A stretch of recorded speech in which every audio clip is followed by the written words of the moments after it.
Paul Heyman and some of Paul Heyman's representatives, along with Rob Van Dam and RVD. You would have expected RVD to align himself with Paul Heyman when he returned earlier this year, but he didn't, so there was a chance that it could happen sometime between now and when Paul Heyman is seen again on WWE television, and the result of that could be RVD versus CM Punk or RVD versus Curtis Axel or Ryback as part of RVD's return. I know we'll see RVD again at some point, and it would be kind of authentic if we saw RVD and Paul Heyman kind of align themselves and RVD revealed himself as the latest Paul Heyman guy, and we saw a tag team form between RVD and Brock Lesnar for the first time in the history of both of their careers. If you remember the feud they had when Brock Lesnar first appeared in the WWE in 2002, the King of the Ring finals that year was RVD versus Brock Lesnar. The match was won by Brock Lesnar, and it was an awesome feud between these two. We never get a chance to see RVD and Brock Lesnar on the same page. That would be kind of authentic if that happened. There are so many different directions this storyline with Paul Heyman's injuries could turn in, and I think that no matter what the direction is of it, it could be an unpredictable storyline. I just think that Paul Heyman is desperately needed to return to the WWE because he is a revolutionary mind. I mean, he was the driving force behind a lot of storylines, especially in 2003, 2004. Arguably, he's one of the most influential minds in the WWE's history in professional wrestling. I mean, if not for him, we probably would have never seen the relaunching of Eastern Championship Wrestling. WWE just released an ECW DVD documentation on the relaunching of Eastern Championship Wrestling as, of course, Extreme Championship Wrestling, and of course that was put in the minds of creative teams by Paul Heyman, and he was the driving force behind a lot of superstars that made ECW into the global promotion that it became a few years after its launch and became a worldwide phenomenon in the WWE when it was relaunched in the summer of 2006. Paul Heyman is a revolutionary mind and arguably one of the greatest minds in professional wrestling, not just the WWE, and if not for him, we probably would have never seen the exposure of superstars like Rey Mysterio, who was brought into the United States from Mexico, and of course superstars like the Sandman, Sabu, the Dudleys, who became top names in World Championship Wrestling, formerly known as Eastern Championship Wrestling. And in 2006, when they were promoting the relaunching of ECW, you take a look at how many storylines he was involved in with the likes of RVD and the Big Show over the ECW Championship, and how he was behind a lot of the pushes that happened for some of the superstars in ECW, and just how revolutionary of a general manager he was, giving us Extreme Rules matches every week on ECW on Sci-Fi on Tuesday nights. I mean, it was just awesome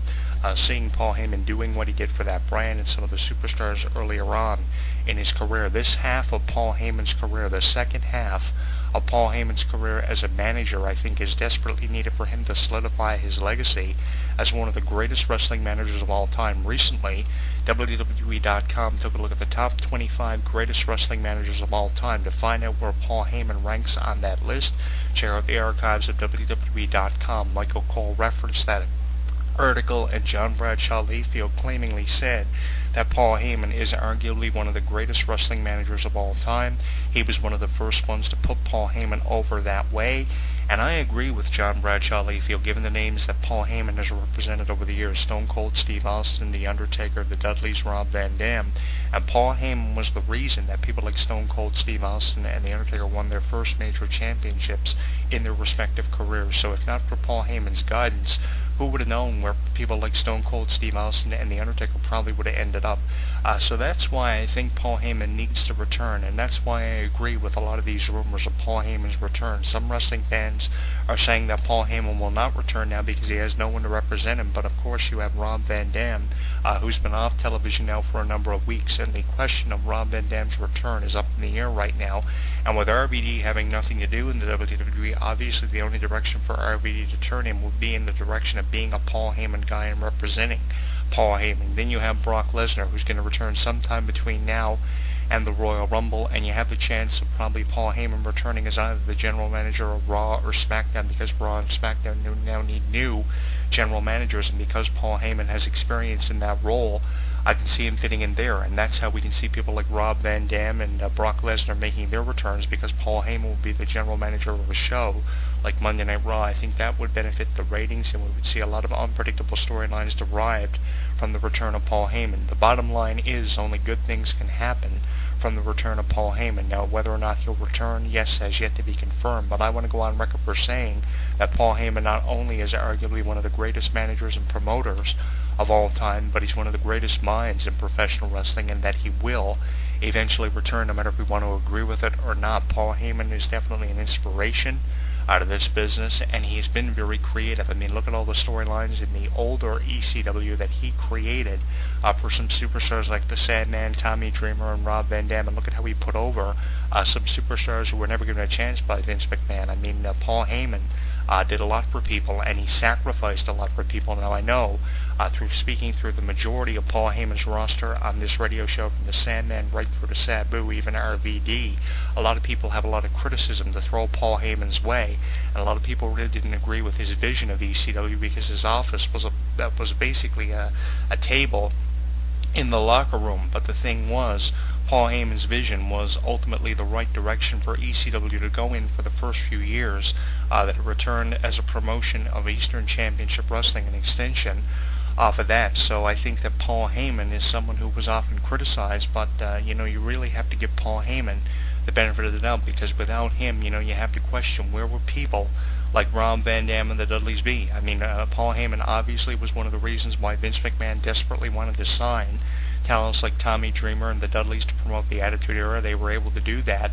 shortly after WWE purchased WCW and ECW as trademarks. They trademarked the names, and then all of a sudden we see the Dudleys and Rob Van Dam come to the WWE in such a dramatic fashion, winning championships like the Hardcore titles and the Tag Team titles. So obviously Vince McMahon believed in Paul Heyman's vision, or he wouldn't have financed ECW in the early years of the promotion, and WWE and ECW wouldn't have worked as close together as what they did. Of course, we remember the invasions of ECW on Monday Night Raw, when they tried to work and take over Monday Night Raw, invade Monday Night Raw, and work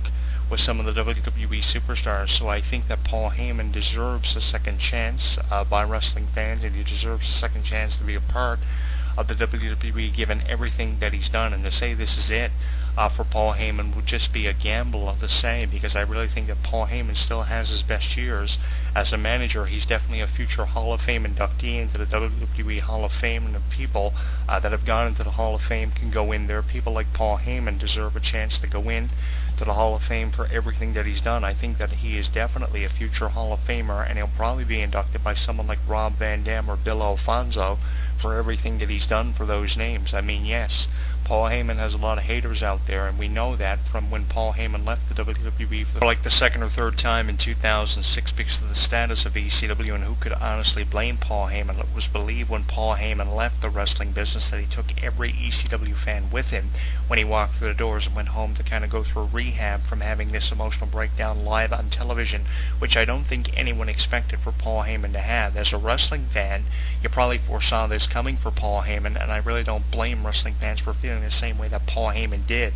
about the status of ECW. But when you look at what WWE tried to do with ECW, it very quickly became a developmental territory, a developmental camp, if anything, for newer talents that would eventually land a deal with Raw or SmackDown, and it wasn't ECW like it was originally thought it was going to be. And if the WWE would have continued promoting it as ECW, the ratings probably would have went substantially higher, and ECW would have became the number one brand extension of the three that you had representing the WWE. It was just WWE never gave ECW the chance that it deserved, and I believe if they would have given ECW that chance, ECW would have been more popular than Raw and SmackDown, and eventually ECW would have became a 2 or a 3 hour long show and became the number one brand of the three. In an interview on WWE.com, Vince McMahon was questioned on the status of ECW, and he stated for the record that ECW still had a long way to go, because a wrestling fan asked him the question if ECW would ever go to 2 hours and when it would happen. Vince McMahon didn't know. Neither Vince McMahon or Paul Heyman knew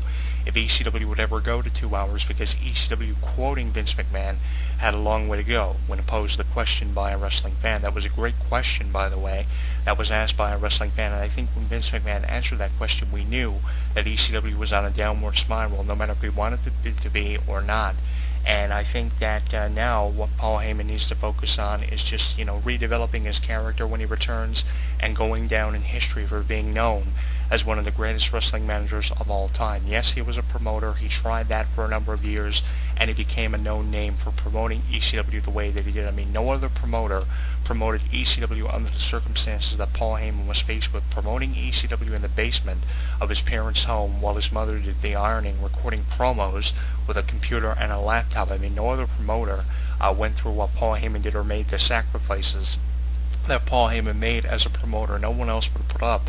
with those sort of circumstances, but Paul Heyman did, and he got ECW from the ground up, making it a promotion that people were taking seriously, especially when it was relaunched in 2006. But one of the reasons why it was taken so seriously is because nobody knew at that time that ECW would amount to nothing more than a developmental territory for the WWE. If they would have known what ECW was going to become, I don't even think WWE or the wrestling fans would have given it a chance or even attempted to relaunch ECW. If anything, they would have immediately went to the launching of NXT back in 2006, and NXT would probably be in its 7th or 8th year in the WWE and have produced so many superstars. But because of what WWE originally had planned for ECW, that's ultimately what they went with, and I think that honestly it was a waste of time. Yes, it'll be looked back as a piece of history in the WWE video vault, but the thing is, a lot of wrestling fans are criticizing it even now as a waste of time, and WWE should not have really done this. If anything, ECW should be remembered as the promotion that it once was.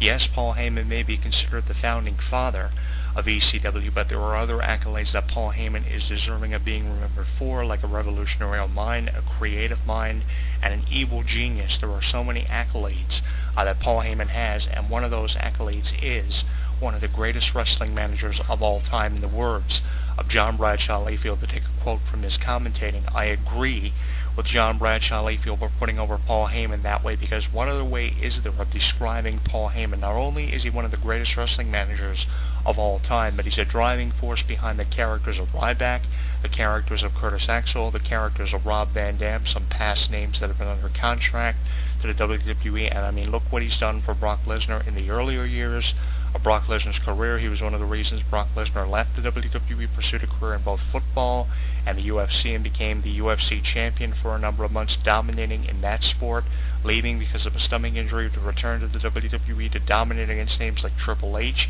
Even now, Paul Heyman is representing Brock Lesnar even more effectively than he did in the earlier years of his career when he was feuding with people like John Cena and the Big Show for the WWE Championship. I mean, Paul Heyman was really the reason why Brock Lesnar went undefeated for 8 months, a few months after his arrival, losing the championship to the Big Show. And even then, when Paul